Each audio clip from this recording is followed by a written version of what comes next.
أعوذ بالله السميع العليم من الشيطان اللعين الرجيم. بسم الله الرحمن الرحيم.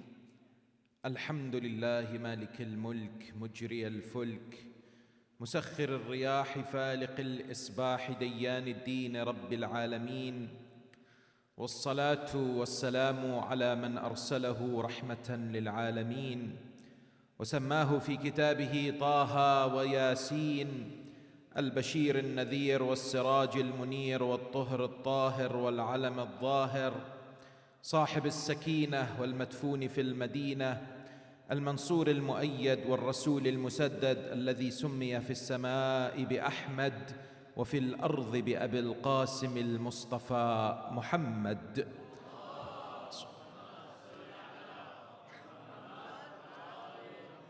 وعلى أهل بيته الطيبين الطاهرين المعصومين المطهرين المكرمين، الذين أذهب الله عنهم الرجس وطهرهم تطهيرا. اللهم صل. ولعنة الله على أعدائهم أجمعين من أول يوم ظلمهم إلى قيام يوم الدين. قال الله العظيم في كتابه الكريم وهو أحسن القائلين وأصدق الصادقين: بسم الله الرحمن الرحيم. فاستجاب لهم ربهم أني لا أضيع عمل عامل منكم من ذكر أو أنثى آمنا بالله صدق الله العلي العظيم. For the purification of the souls, the enlightenment of the hearts, the acceptance of the deeds, and for the hastening of the reappearance of the awaited Savior, Ajjalallahu Ta'ala Farajahu Sharif, enlighten your souls and the atmosphere with the recitation of salawat upon Muhammad wa Ali Muhammad. Allahumma salli ala Muhammad wa Ali Muhammad. Respected scholars, elders, sisters and brothers, Salamun alaykum wa rahmatullahi ta'ala wa barakatuh. This is a controversial subject related to the position of a certain large number of Muslims around the world. It is an area that has caused some of our youth and others some confusion and weakness in their faith, but it needs to be discussed, analyzed from these opportunities and lessons taken in inspiration from the Holy Lady of Light. The position of women within the religion of Islam has been the subject of much discussion, certainly within the last 10 to 20 years. The recognition is, if you look at the world of, for example, movies, you look at the world of literature, you look at academia, you look at and examine, for instance, how women within the religion of Islam are depicted in certain, for example, soap operas or any other media outlets, you'll find generally there is a negative depiction. If you, for example, now have a non-Muslim friend at work, or a colleague, for example, in a particular place, or a co-student at school, college or university, or a neighbor for that matter, you ask them, what image do you get if someone tells you about a Muslim who is a female? What's the first thing that might come to your mind? Many will come forward and say that the image is not necessarily very pleasant. We are constantly led to believe that Muslim women are oppressed, they are suppressed, they are subjugated, they don't have a voice, they are indeed second class, or Islam does not treat them well. Muslim men don't treat them well. The negative depiction can be seen across the board. For example, you look at movies produced in Hollywood, there are many who have sent subliminal messages or are clear in the depiction of Muslim women in a negative way. You look at 2008, 98, there was a movie by the name of The Siege. In this, there were characters who were Muslim females. They were depicted as terrorists, those causing terrorism in places like New York City. You look at, for example, other productions like Homeland, the TV series that some of you may have watched from 2011 to 2020. It showed Muslim women, some of them, to be complicit in what? In not assisting or highlighting certain individuals who are dangerous to society, or indeed being passive and not having a voice or not being able to say anything. Similarly, you find another example of this negative, stereotypical, biased attitude towards Muslim women in the Western world in the words of politicians. You have the former UK Prime Minister by the name of Gordon Brown. He came forward many years ago, and what did he say? He says it's better for UK, for the United Kingdom, if the Muslim women did not wear the veil. It's much better. Likewise, you find the Prime Minister that came a few years later after him, Boris Johnson, he compared Muslim women who wear the veil to letterboxes and what? And bank robbers. He said they are very similar. In this country, you find what? You find the infamous Donald Trump. He has come forward, and what has he said about Muslim women? A number of references. In 2016, in one of the statements, he said that I have heard of people being forced to wear the hijab. He says, I don't like it, it's not good. Similarly, there was a controversy that happened in that year. There was an individual by the name of Khizr Khan. He was the father of an American Muslim who had been killed in combat. He was part of the US military. And so this man, Khidr, he would speak in the Democratic Convention and would criticize Donald Trump. Later, what happened was his wife was standing, Ghazala was standing next to him, not saying much. Later, Donald Trump came out and said what? And said she, his wife, the wife of Khizr, was not allowed to speak or say anything, implying that Muslim women are subjugated, they're quiet, they're passive, they don't have a say. Later, of course, she came out and said the reason why I was quiet was because I was grieving for my son. The idea is, interestingly, even in that year, he came forward in a TV interview. What did he say? He says, you know, Muslim women, when they wear the veil, I like the idea. Classic Trump. Why? He said, it saves you time. You don't need to put makeup. Straight away you go out. Anyway, the idea that emerges is what? The idea is when it comes to politicians, there is what? References to negative stereotypical depiction. Movies, indeed the same. You would think this concerted effort in the in the Western world to create this negative image of women in the religion of Islam would cause many to run away from the religion. Contrary to this, you'll find that the CARE organization here has estimated that on an annual basis, 20,000 people revert to Islam in the United States. And the ratio of men to women is what? 4-1. So 4 women convert to Islam or revert versus what? 1. The majority of Muslim reverts in Europe, United Kingdom, and other countries are women. Many more women are embracing the religion of Islam than men. For example, Fox News this year came forward with a title that was interesting. It talked about how many progressive Western women are embracing Islam after the 7th October events.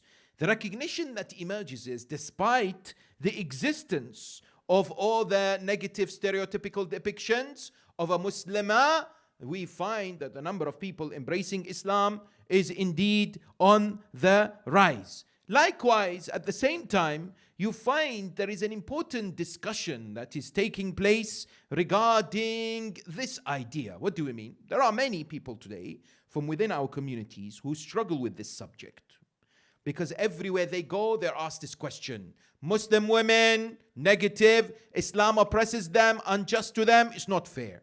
And likewise, you find there are concerted efforts to brainwash the way we think about this particular subject. There are those who have come forward and said, there is a purpose behind this. Please focus before we analyze this in detail. They say you have to wake up and smell the coffee. What do they say? They say instead of discussing areas that actually help Muslim women, this is a distraction from many other challenges they're facing in society. What do you mean?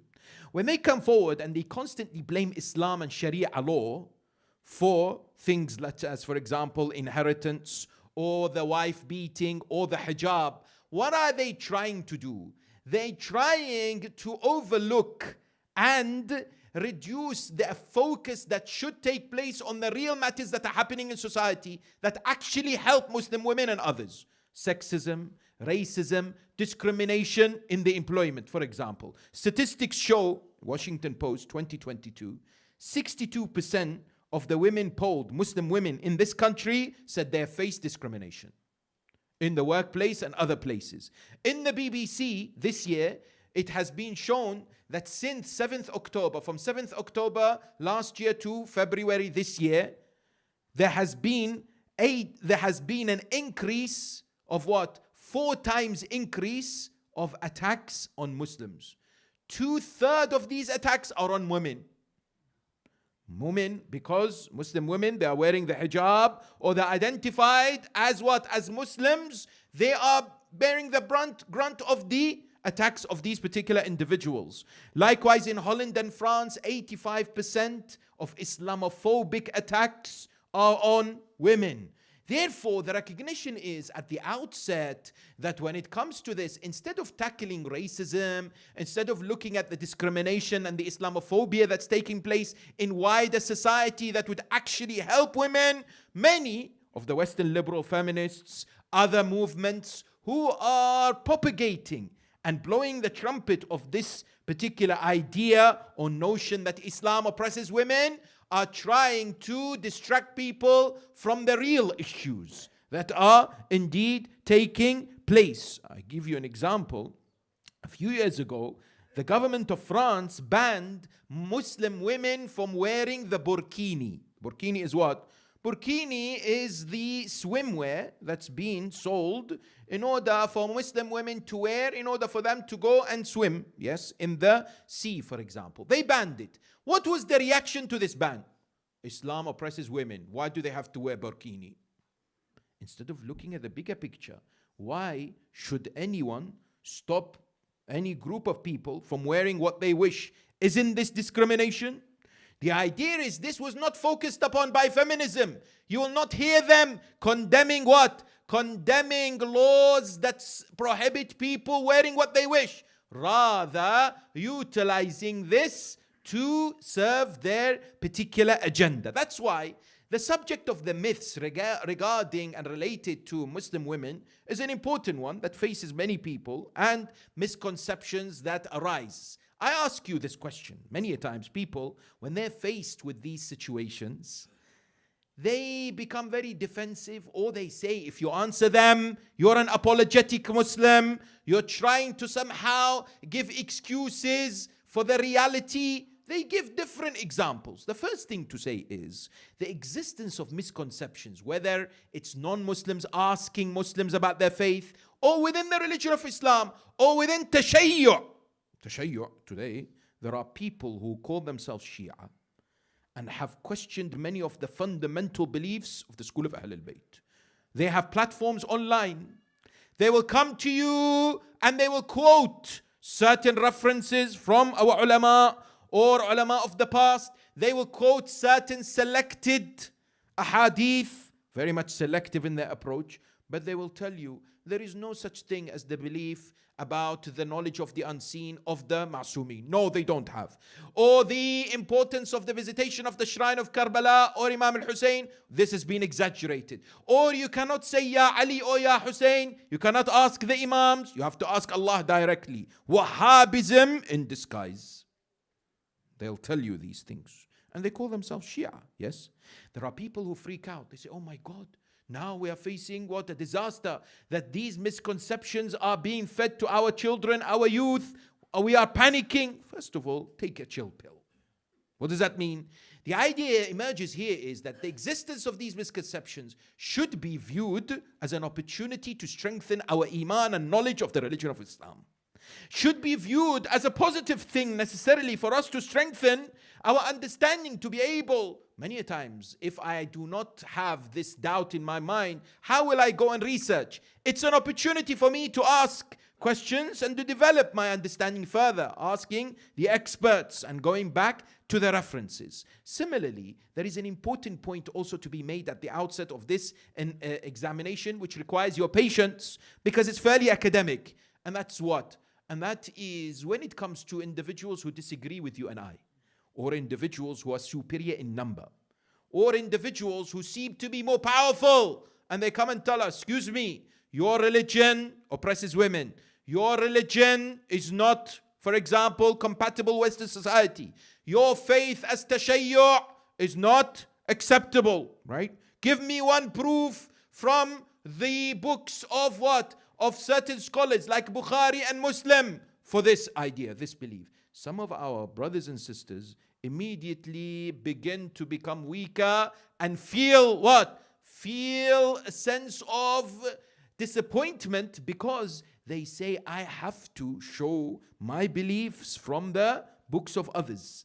I have to demonstrate my aqidah, and this individual has to agree from their literature. Who tells you that? There's no problem in having debates. There is no issue with people asking you for evidence, but don't feel a sense of what? A sense of weakness before anybody. Have confidence. Know who you are. Know that you have aqidah. You have the Prophet and the family. That in itself is a ship of salvation. Do not ever be disappointed. Do not ever be thinking, what's the point? Everyone around the world is against me. People are not necessarily in line with what I'm thinking. I remember once I was waiting for the delivery of one of my children in the hospital in London. I went to the prayer room in the hospital. When I went to the prayer room, there was somebody praying. So I was praying. When I finished, he finished. He looked at me, he said, brother, why are you praying different to mine? I said, I am following a different school of thought to yours. He said, what is your school of thought? I said, my school of thought is the school of thought of the Prophet. He said, excuse me? I said, it's the way the Prophet prayed. He said, then I pray differently. I said, it's because the Prophet of Islam said after him, you should follow my family. And first amongst them is Ali ibn Abi Talib. He said, I know who you are, but my school is better than yours. I said, why? He said, I love Ali and I love the first three. You only love Ali, so you're half religion. Khuda Hafiz. I said, come back. He said, look, it makes sense. I love them all. You love only half. I said, I have a proposal for you. He said, what is it? I said, we make a TikTok video, because he's quite young. And I said, look, we say to the world that me, a Shi'i of Ali, from now on, I will love and respect all the companions of the Prophet, no exclusion. He said, amazing. That's what we've been asking for 1400 years. I said, let's do it together. Would you be happy? He said, yes. I said, but before that, we have to agree. It's not simple, I just announce it. He said, what's the agreement? I said, when it comes to tashahud in salah, what do you recite? You've just prayed. What is it that you recite? So recite for me. So he recited what he recites, and including in that is Allahumma salli ala Muhammad wa ali Muhammad kama sallaita ala Ibrahim wa ali Ibrahim. I said to him, me as a Shia, I also say this. But now if I make this announcement, we have to make changes. He said, what do you mean? I said, we have now said to the Muslim world and everyone, we must respect the companions and the family. All together the same. Do you agree? I said, yes. I said, in tashahhud, therefore we have to say, Allahumma salli ala Muhammad wa ali Muhammad wa ashabi Muhammad. Do you agree? He said, no. I said, why? He said, that's not allowed, because my prayers will be void. I stood up, I looked at him and said, that's why I stick to Ali Muhammad, so my prayers are accepted.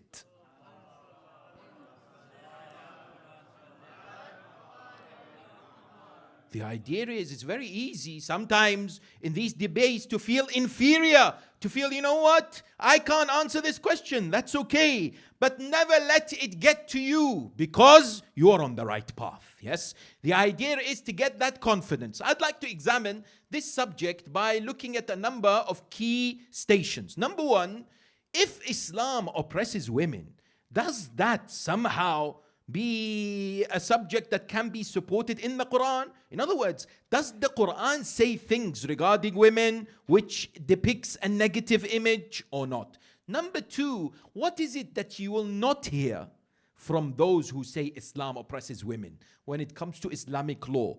Examples that you need to be aware of in order to balance this particular objection. Number three, before answering any myths or misconceptions and ideas about the position of women in Islam, what is it that you and I need to know? What is the foundation that has to exist in our hearts and in our minds, but importantly for our youngsters, before we delve into some controversies? And number four, what are examples of some controversies? Like, for instance, women getting half of the inheritance for men, and Quran saying that men can beat their wives, and hadith from Sunni and Shia saying that when it comes to women, do not consult them. And if you consult them, whatever they say, go against it.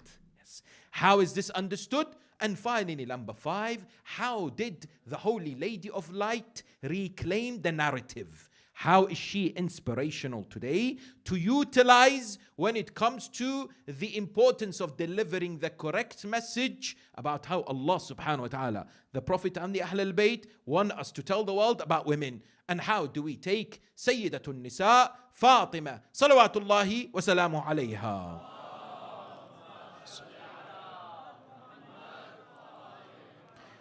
As indeed a role model. When you look at the Holy Quran, you recognize that the first station that most of us will go to is the Quran. If someone comes to you and says, excuse me, I have heard, I have seen, I have come across example after example of people saying that Islam does not view men the same as it views women, that many a times laws in Islam favor men, they don't favor women. By the way, sometimes these stereotypical statements, they are said so many times that people believe it eventually.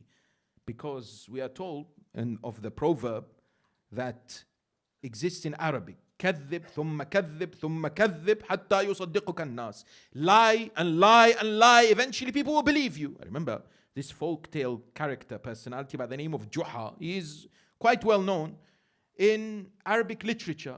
One day he was at home, someone knocked on the door. So he opened the door, he said, can I help you? He said, I've been told you are giving free food, free niyaz. Is this true? He said, no, it's not true.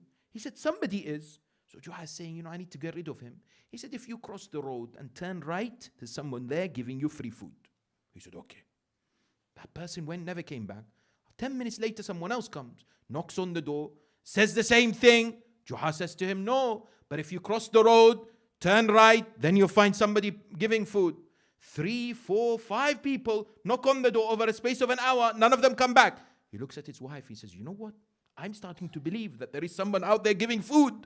Despite the fact that I lied and lied until now, I'm now believing that there is actually free distribution of food somewhere over there. The recognition is many a times our sisters and our brothers hear this narrative repeated in the media elsewhere. They start to believe it. They start to take it as fact. When it comes to the Quran, Allah subhanahu wa ta'ala says, pause, wait. Before you come to any conclusions, let's look at the way the Quran addresses the issue of males and females. The ulama have said, if you look at the ayat, there is 2 aspects of unity. Wahdatu tariq al-kamal, the unity of reaching perfection. Wa wahdatu takalif, the unity of obligation that exists between men and women. What do we mean? They say if you look at the Quran, Allah subhanahu wa ta'ala continuously talks about Ya ayyuhal insan. And insan applies to both males and females. Similarly, if you and I want to achieve excellence, I remember once, I have this question still, I remember it. One of the sisters sent me this question on Facebook many years ago. She said, I'm of the belief that a female cannot reach the same level as a male as far as spirituality and excellence is concerned. Allah subhanahu wa ta'ala has not given us the same opportunities. A male can reach high levels, a female cannot. Subhanallah. See how people reach that conclusion, right? From sometimes the issues or the news that they come across and the information they're bombarded with. Not at all. Allah tabaraka wa ta'ala says in the Quran what? وَنَفْسٍ وَمَا سَوَّاهَا فَأَلْهَمَهَا فُجُورَهَا وَتَقْوَاهَا يَا أَيَّتُهَا النَّفْسُ الْمُطْمَئِنَّةُ ارجعي إلى ربك راضية مرضية فادخلي في عبادي وادخلي جنتي. Allah Tabaraka wa Ta'ala in these ayat, what does he say? He says that the soul that I've created can become what? Successful or can deviate. Never did he say a male or a female, and one has more opportunity and one has less opportunity. Likewise, when it comes to education, one of the objections that people have is, do Muslim women go out and learn? Are they supported when it comes to education? Quran says, علم الإنسان ما لم يعلم اقرأ باسم ربك الذي خلق.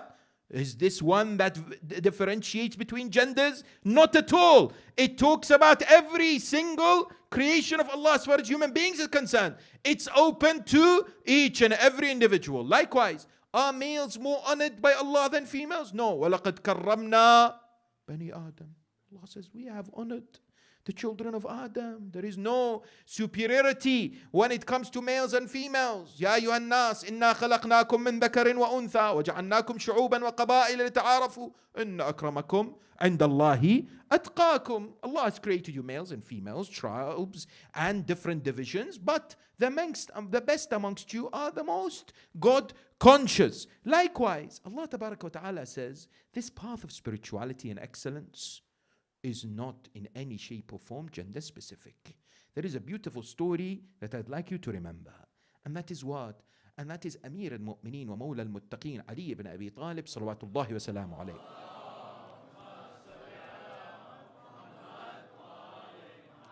When it came to the journey that he made from where? From Mecca to Medina. Who was with him? 3 Fatimas. The Holy Lady of Light, Fatima al-Zahra, peace be upon her. You have Fatima bint Asad, his mother, and Fatima, some say the daughter of Hamza, some say the daughter of Zubayr. When they were traveling from Mecca to Medina, and the Prophet, peace be upon him, and his family is waiting for them in Mecca, what were they doing in this journey? Quran tells us in Surah Ali Imran, الذين يذكرون الله قياما وقعودا وعلى جنوبهم ويتفكرون في خلق السماوات والأرض ربنا ما خلقت هذا باطلا سبحانك قنا عذاب النار. They were remembering Allah, they were pondering, they were doing dhikr when asleep, when awake, when walking. Allah praised them at the end of a number of supplications that they made present in Surah Ali Imran, which is, by the way, very highly recommended to recite if you want hajat to be fulfilled. Allah Tabaraka wa Ta'ala then says فَاسْتَجَابَ لَهُمْ رَبُّهُمْ أني لا أضيع عمل عامل منكم من ذكر أو أنثى. That Allah has now answered their dua. I will make sure that whether you are male or female, every single deed that you do, I will reward you for. Which means what? Which means there is an equal opportunity. That the Quran in no shape or form somehow espouses this idea that some people may have, that you as a male be in an advantageous position than somebody who is a female. Yet, at the same time, Quran does not believe in equality. This might go viral. I repeat again, it is not part of Islamic belief, equality. Western world wants equality. What's the difference? Islam believes in equity.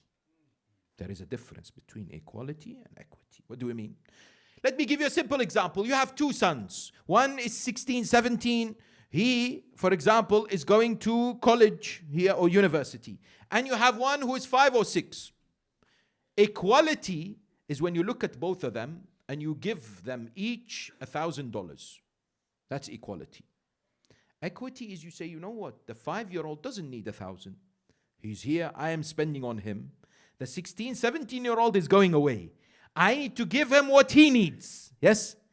Equity is Allah subhanahu wa ta'ala has created males and females differently. However, not one superior than the other. He has given each different, for example, certain responsibilities and weaknesses and strengths. Therefore, not one is superior than the other, but their roles differ. Their responsibilities may differ. Their physiology, their bodies are different. And therefore, when you and I look at some of these controversies, we mustn't look at it from the lens of certain individuals who don't want you to look at it from a godly religious perspective. They want you to look at it from a Western liberal perspective, which is now trying to argue that men and women are the same and everything. Well, we're saying, you know what? At the end of the day, not one is superior, but they have indeed different responsibilities. That's why there are things that they will not tell you when they ask you about Muslim women and their role in Islam. What do you mean? They will object to a number of things, but a number of situations nobody would like to speak about. You say to me, give me examples. One of them is Hajj and Umrah. Did you know that when it comes to women in Islam, Allah subhanahu wa ta'ala has made Hajj and Umrah very easy compared to men? You say to me, how? Men have to wear in ihram 2 pieces of what? Cloth, unstitched cloth. Nothing underneath. This shake some people when they go to Umrah and Hajj. They say, what? So what happens if the bottom one drops?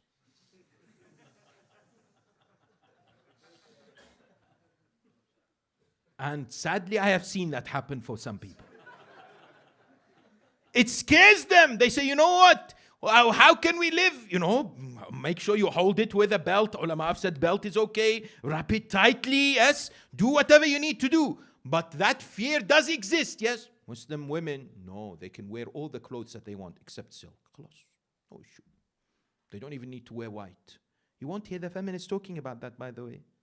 When it comes to what? Many of the Hajj responsibilities, women are excluded. Why? You can do it at certain times when it's quieter, not like men who, for example, have to stay in Muzdalifah, this barren desert land, on the eve of the day of the Adha, on the eve of 10th of the Hijjah. Muslim women don't need to. They're excused. They can come for a bit, do the niyyah, then go to Mina. You will not hear any of this. In Umrah and in Hajj, there is a tawaf known as Tawaf al-Rijal. Do you agree? Of course not. There is Tawaf al-Nisa, but there's no Tawaf al-Men. Why? Allah subhanahu wa ta'ala is honoring. It's about the relationship between men and women. Yes? To reinstate the relationship after ihram, you have to do a tawaf known as Tawaf al-Nisa at the end of Hajj al-Tamattu and in Umrah al-Mufrada. Right? But there is no such thing as Tawaf al-Rijal. Yes? Similarly, what do we find? In the marital relationships, there is no obligation on the female to spend any of her money, although it's highly recommended and it's good to do so. But the husband has the responsibility of nafaqah, meaning accommodation, meaning food, meaning clothing. Yet the wife could be the richest person on this planet, yet there is no obligation upon her. Excuse me, that's Islamic law. So why is not anyone saying, Islam oppresses men? Why isn't there a discussion like this? One brother said to me, I will start this. This is not right. Now, what else you saying? We come to Salah. What do we mean in Salah? Every single month, a female is excused from performing prayers for a period of time due to the menstrual cycle. Yes? Likewise, what do we find? When it comes to mothers in Islam, mothers are able to charge their husbands for services like breastfeeding or cooking, although alhamdulillah not many do, but Sharia says if you want to, you can. Nobody speaks about this. Similarly, Allah says in the Quran, chapter 4 is known as Suratul Nisa. There is no Suratul Rijal. Likewise, our fourth Imam, he has what? Risalatul Huquq. Read it. Excellent compilation of the rights. Yes? Now, does he have in this Risala the rights of what? The rights of your wife? Yes. Does he have the rights of your husband? No. Go. You won't find it. These and much more you will not find people speaking about. And many other examples where the religion of Islam, Allah subhanahu wa ta'ala has looked favorably towards the female. Because Allah has created her differently. There are different physiological aspects to look at. Therefore, when it comes to looking at the controversies, before looking at the controversy, I'd like you and I to understand a very important, absolutely fundamental foundation that must exist before we discuss how Islam looks at women in these negative depictions that some people have. And that is what? when it comes to our faith, when it comes to our belief, we recognize that Allah subhanahu wa ta'ala is the absolute perfect being, the Lord who has created us in the best way. And of course, He is Hakim, He is all-wise, and He wants the best for you and I. Do you agree?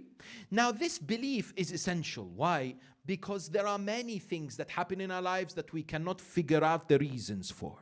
Somebody by the name of Abdullah ibn Abi Ya'fur came to 6th Holy Imam Ja'far ibn Muhammad al-Sadiq salawatullahi wa salamu alayhi.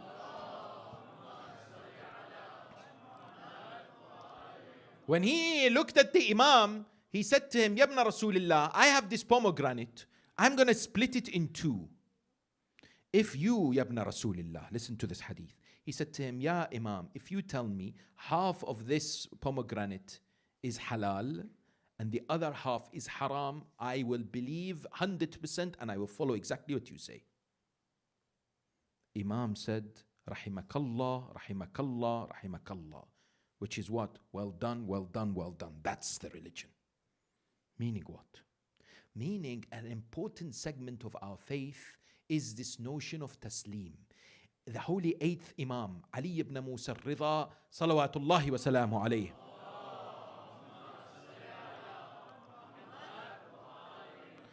Famous narration, he says, Inna al-ibadata ala sab'una wajha. Ibadah has 70 parts. 69 منها في الرضا والتسليم لله عز وجل ولرسوله وأولي الأمر. 69 parts of the 70 is total unreserved submission to Allah, to His Messenger, and those whom Allah has chosen after the Messenger. Unreserved submission. What does that mean? That means when there's something that doesn't click, something doesn't make sense, something that I am struggling with, yes, I must remind myself that Allah knows best and Allah has wisdom, but it has not reached me and it may never reach me. And therefore, if a non-Muslim does not understand it, it's okay because they're missing that vital, all-important component that has to exist for you and I to be firm believers. Allah Tabaraka wa Ta'ala says in the Quran, in Surah Al-Ahzab, ayah number 36, وَمَا كَانَ لِمُؤْمِنٍ وَلَا مُؤْمِنَةٍ إِذَا قَضَى اللَّهُ وَرَسُولُهُ أَمْرًا أَن يَكُونَ لَهُمُ الْخِيَرَةُ مِنْ أَمْرِهِمْ. When it comes to Allah and His Messenger saying something is halal and something is haram, a believing man and woman don't have a choice. As simple as that. Some people have a negative understanding of this. Submission, taslim, is empowerment by Allah subhanahu wa ta'ala. Is when you and I feel a sense that, you know what, I'm so in love with Allah that I will go about doing things even though they may not make sense to me, but I know that it's for the good. Therefore, I'm submitting myself to Rabbil Alameen. It is very powerful. If anybody wants to examine their relationship with Allah, they need to examine how are they dealing with these matters that they may not understand. Look at history and you'll come across situations where this was tested. At the time of what? The Battle of the Trench, Ahzab, Confederation. Did you know that's the only battle that an entire chapter has been named after? We have Badr, we have Uhud, we have Hunayn, we have Khaybar, but we don't have Surah Badr or whatever. We have Surah Al-Ahzab. What happened in Ahzab? Muslims thinking, you know what, we are going to be finished. Uhud was what? A year and a half earlier. Now we are being surrounded. There are 10,000 Quraysh and others, Jews, other tribes, they have all come together, surrounded Medina al-Munawwara for a few weeks. It's the month of Ramadan. There is an economic embargo. There is no food in Medina. It's very cold and they are desperate. So what happens then? A man by the name of Amr ibn Abdul Wudd al-Amiri jumps the trench that they had dug. And he said, Hal min Mubariz, is there anyone who will fight? You all know the story, right? But there is an important twist to it. Why? Because he says to them, if you all believe, then come and fight me. Because either I send you to Jannah or you kill me and you go to Jannah. One of them. Makes sense. What's wrong with you? Come and fight. When the Prophet looked at the Muslims, Quran tells us that something happened. What happened? هنالك ابتلي المؤمنون وزلزلوا زلزالا شديدا. They were shaking. So much so that the Quran depicts it metaphorically. It's as if the earth is shaking. That people were so scared, right? We're surrounded. It's over. It's over. One man stands up, 26 years of age. Ya Rasulullah, I'll do it. He says, sit down. The Prophet always tells him to sit down, because in the future people might say he never gave others opportunities. He then repeats, who will fight him, and I guarantee Jannah for them. And today they tell us there are other companions who's better. Say, where were they in Ahzab? Where were they in Khandaq? When the man stands, the Prophet says, sit down. Third time he stands, the Prophet looks at him. He says, Hada Amr ibn Abdul Wud. I want the world to know. The Prophet wants the world to know. This man is Amr ibn Abdul Wud. And that man looks at him and says, Ya Rasulullah, wa ana Ali. And I am Ali. Yes? That's not a problem. Yes? The Prophet prays for him. There is a mosque today in Masjid al-Fath. He prays for him. Amir al-Mu'mineen goes to the battlefield. You all know what happened. Yes? And he defeats these wretched individuals to the cries of takbir, which caused the religion of Islam to be saved, and the Muslims buoyant, and Quraysh defeated and humiliated. Yes? Allah subhanahu wa ta'ala praises this act of whom? Of Amir al-Mu'mineen in Surah Al-Ahzab. Allah says, فَلَمَّا رَأَى الْمُسْلِمُونَ الْأَحْزَابِ. When the Muslimun, and here Amir al-Mu'mineen is depicted as what? As the leader of the Muslims, yes, after the Holy Prophet. When they saw these individuals, قَالُوا هَذَا مَا وَعَدَنَا اللَّهُ وَرَسُولُهُ وَصَدَقَ اللَّهُ وَرَسُولُهُ. Now this is what Allah and His Messenger have promised us. What? Promised us salvation? Promised us that we will be in this difficult situation? No. He promised us that whatever He wants for us, we will accept. We will do whatever it takes. Yes? وَمَا زَادَهُمْ إِلَّا إِيمَانًا وَتَسْلِيمًا. When they saw the hardship, when they saw the difficulty, what did it do to them? It increased them in iman. But it also increased them in what? Taslim. They submitted even more. When they're going through hardship and difficulty, this was not a moment to walk away. This was not a moment to give up. And that's why we recognize that what? This is an important prelude when discussing some of the key concepts. Let's give a few examples, because this requires workshops, requires a lot of discussions. But let's have a flavor of how we should analyze and look at these misconceptions that exist regarding Muslim women. Some people come forward and say, if Islam looks at men and women in equal ways, why is it that the Quran says, لِلذَّكَرِ مِثْلُ حَظِّ الْأُنْثَيَيْنِ? That when it comes to inheritance, a male obtains double that of a female, or two of the females get that of a male. Is that fair? That seems unjust. Why should a male obtain more? The first thing to recognize is that Islam is a holistic religion, looks at everything from what? From all angles, not from a narrow angle that some people may look at. The angle that the Quran wants us to reflect upon is the responsibility of the males. The males, as we mentioned, have a responsibility of nafaqah. They must spend on the family. The female doesn't. So many a times when that man receives double that of his sister from his father or mother, he has a duty that his sister doesn't.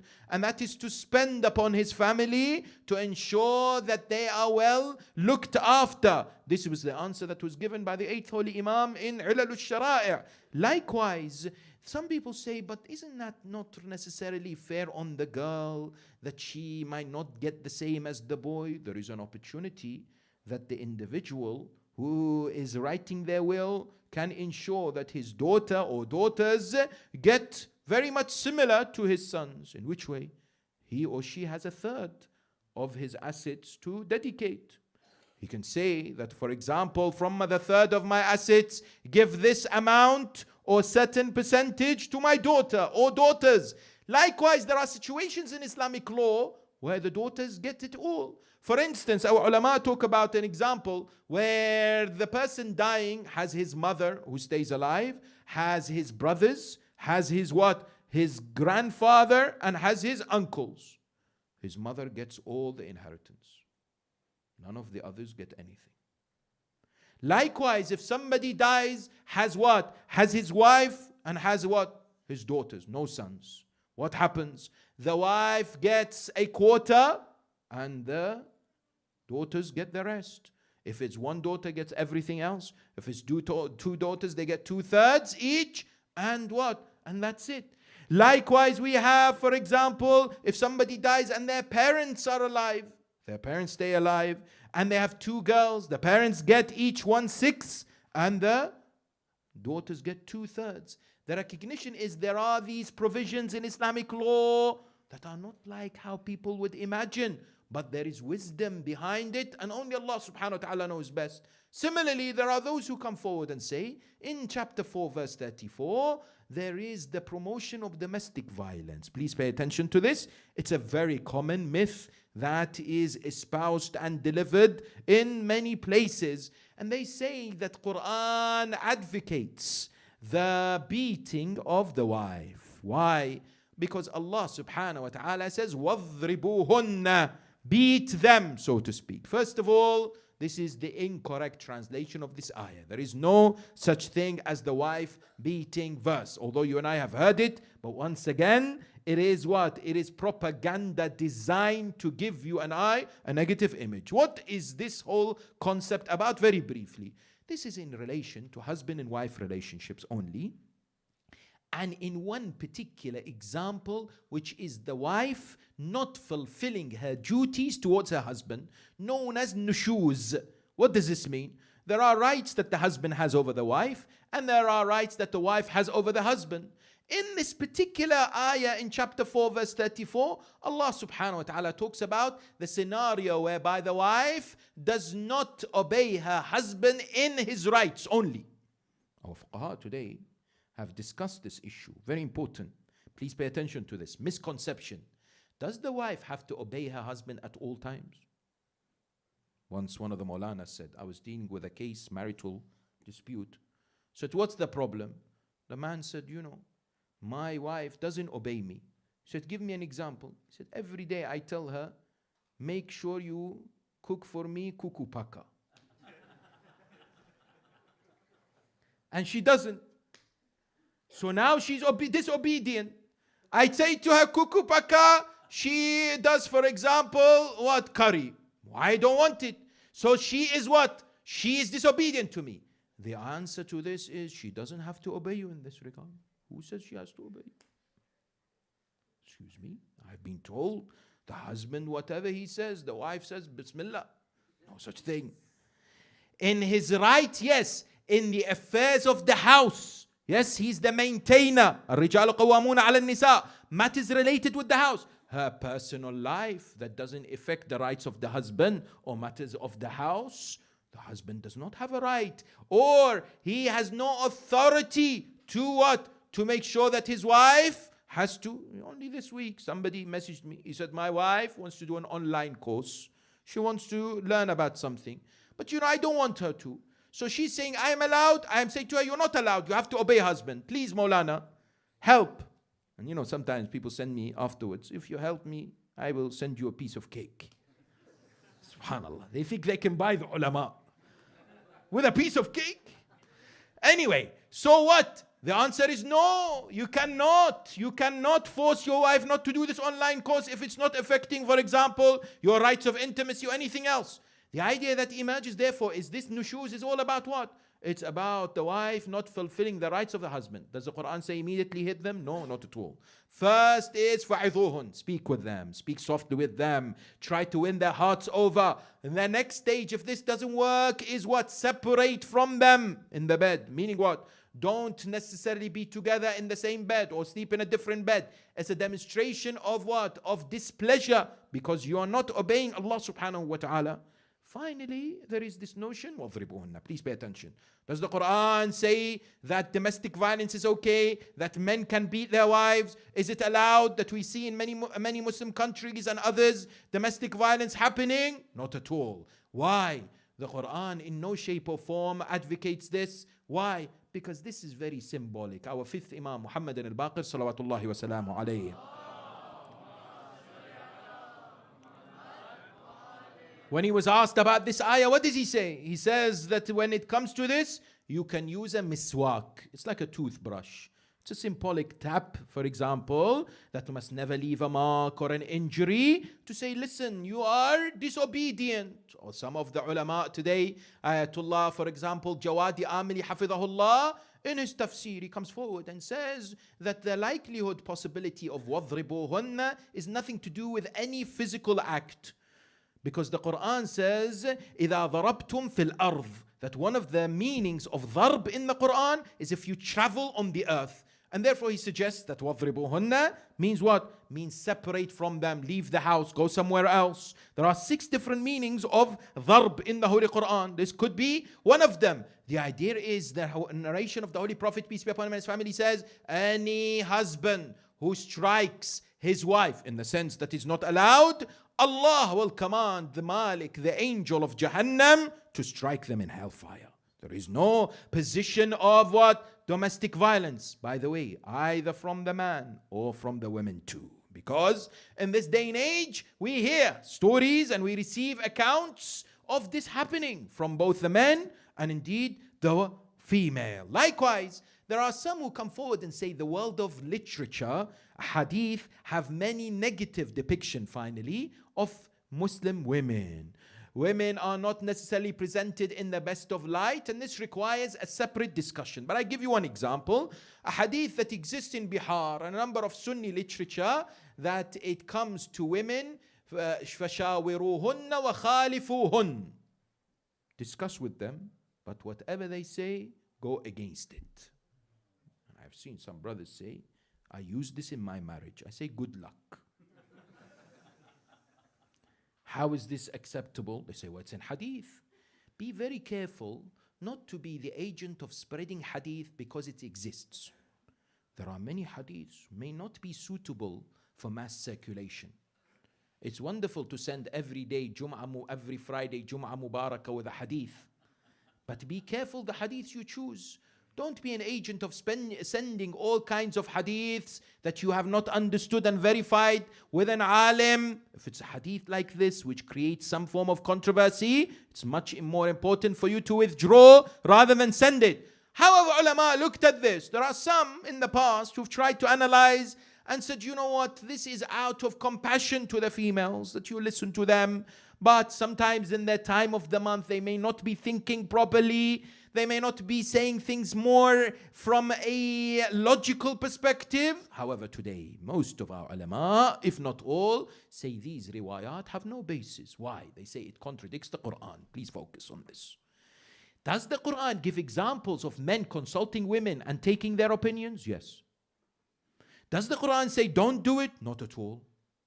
You have example one after the other of this taking place. For example, you have what? You have the example, we mentioned this story yesterday. Shu'aib, his daughter. Ya abati ista'jir.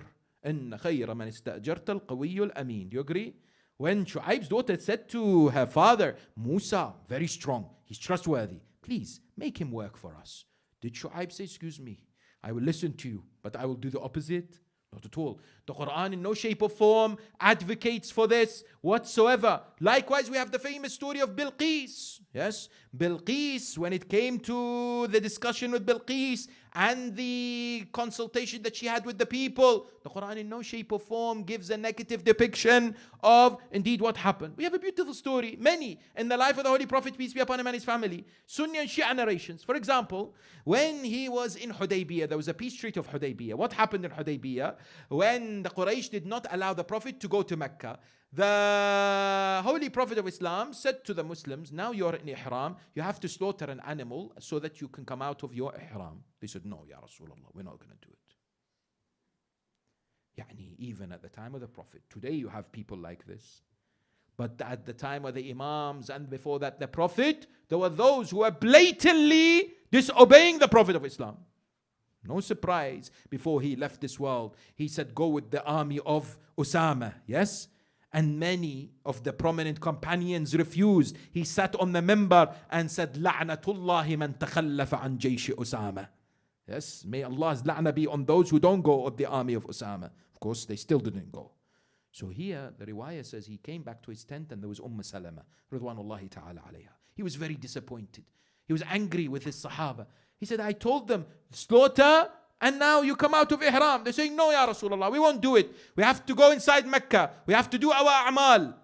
She said to him, Ya Rasulullah, why don't you do this? Why don't you come out and you slaughter an animal and then you come out of ihram and see what they said. He said, very well. He came out. There's no shape or form to mean that she had knowledge that the Prophet didn't have. Sometimes the Prophet consults. Sometimes it's to show the status of certain individuals. He came out, he slaughtered an animal, took out his ihram. They immediately did the same. They just followed him. Did the Prophet say, excuse me, you're a woman, I'm going to have to do opposite? Not at all. Therefore, the existence of these narrations must not always be taken to be authentic or indeed reliable. And we must dig further, seeking the help of our ulama. And that's why when we gather to remember the greatest female and the role model who is the inspiration and has caused many to come to understand the position of women within the religion of Islam, Sayyidatun Nisa Fatima salawatullahi wa salamu alayha.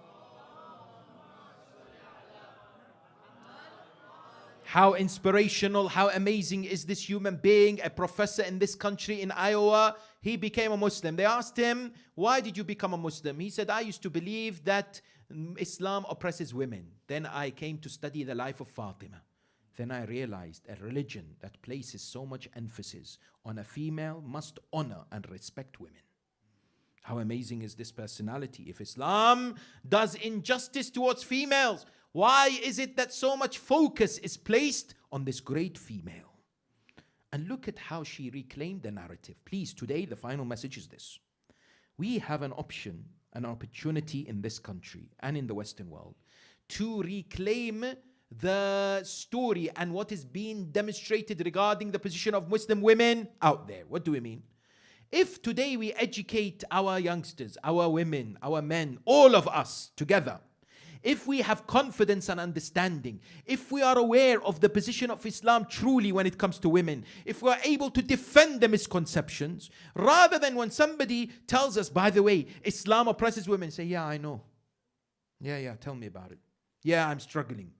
What are we supposed to do? We're supposed to stand up and say, you know what? You've got the wrong message. I am honored as a female to wear the hijab. I am honored as a female to follow Islamic law because I am convinced and it's actually good for me. Not only when it comes to the position of women, throughout our lives when it comes to all of Sharia.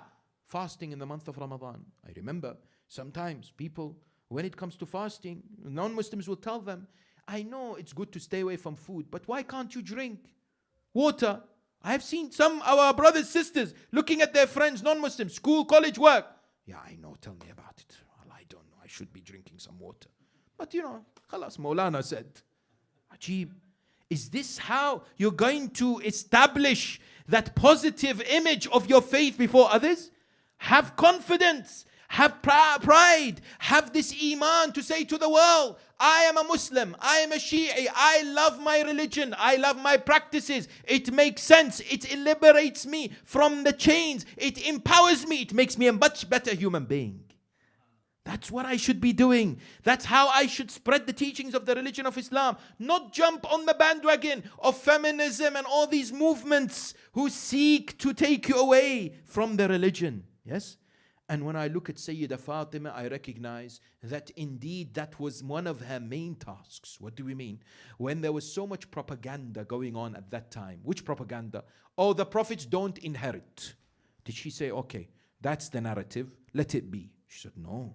I will stand and give a sermon. I will go around to the Sahaba's houses and I will correct this misconception.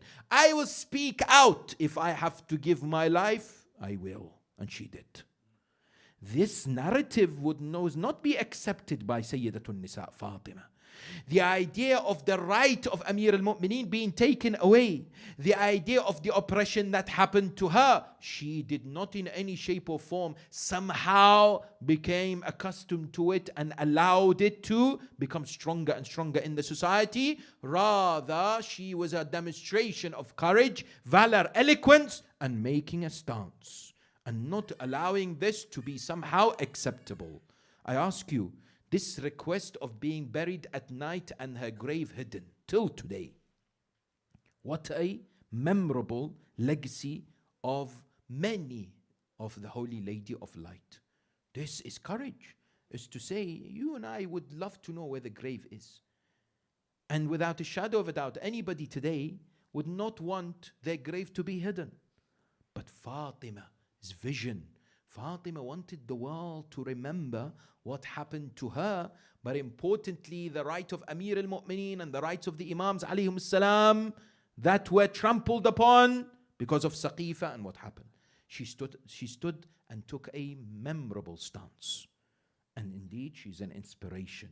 When we want to tackle these misconceptions, there's no doubt that we remember the bravery, the eloquence, and indeed the courage that she had when she faced all these particular individuals. No doubt that where there is one thing, and that is when your right is taken away, your land is usurped.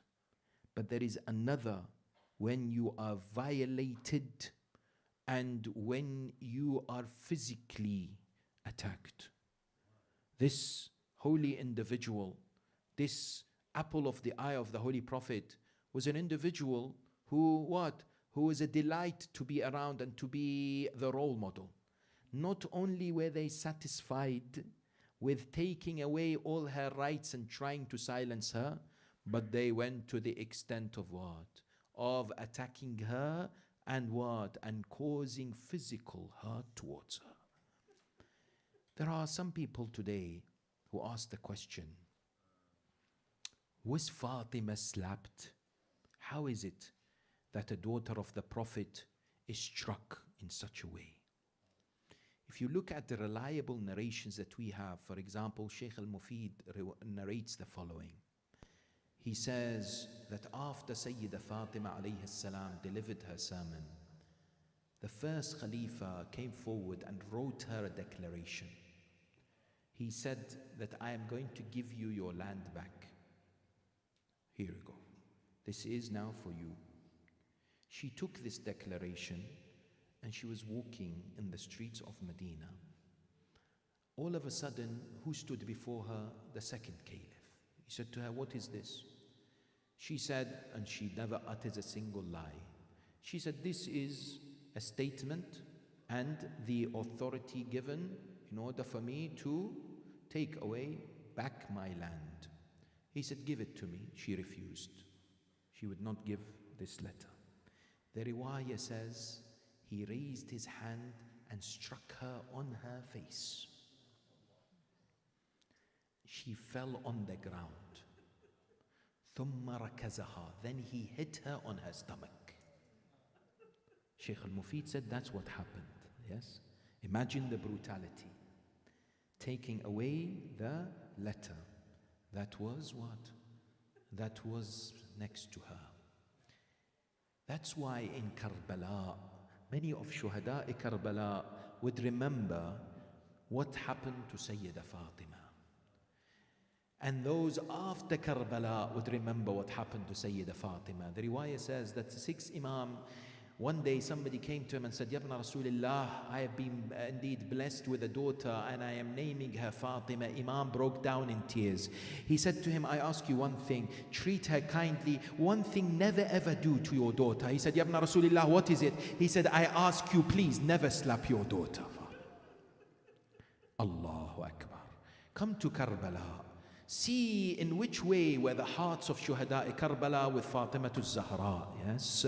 When we go to Karbala, you and I, when we're blessed for ziyarah, we stand between the shrines of Abbas and Hussein. That Bain al-Haramain. How amazing it is. Yes. The poet says, Ya Fatima, we don't know exactly where your grave is, but we as your lovers have built shrines for you in our hearts and in Bain al-Haramain. We remember you, Ya Fatima al-Zahra. In Karbala, many a time, Sayyidatun Nisa Fatima is remembered. And what happened to her is remembered. In one instance, Sayyida Zainab alayhi salam, when Imam al-Hussein leaves the battlefield, he goes towards the battle, she calls him, Mahlan, Mahlan, Yabna Zahra. Oh, the son of Zahra, return. When Hussein hears the name Zahra, there is nothing he can do other than return. He turns back, he comes to Zainab, he's on his horse. He says to his sister, "Oh sister Zainab, you have severed my veins and arteries. Tell me, why have you called me with the beloved name of my mother Fatima?" She says to him, "Ya Aba Abdullah, dismount from the horse." He comes down from the horse. She says to him, "Akhi ya Hussein, come close to me." He comes close to her. She says to him, "Let me see your neck and allow me to feel your chest." When she does this, she embraces the chest of Hussein. Then she kisses the neck of Aba Abdullah. Then she looks towards Medina and she says, "Assalamu alayki ya Ummah, ya Fatima al-Zahra. I have fulfilled what you have asked me to do."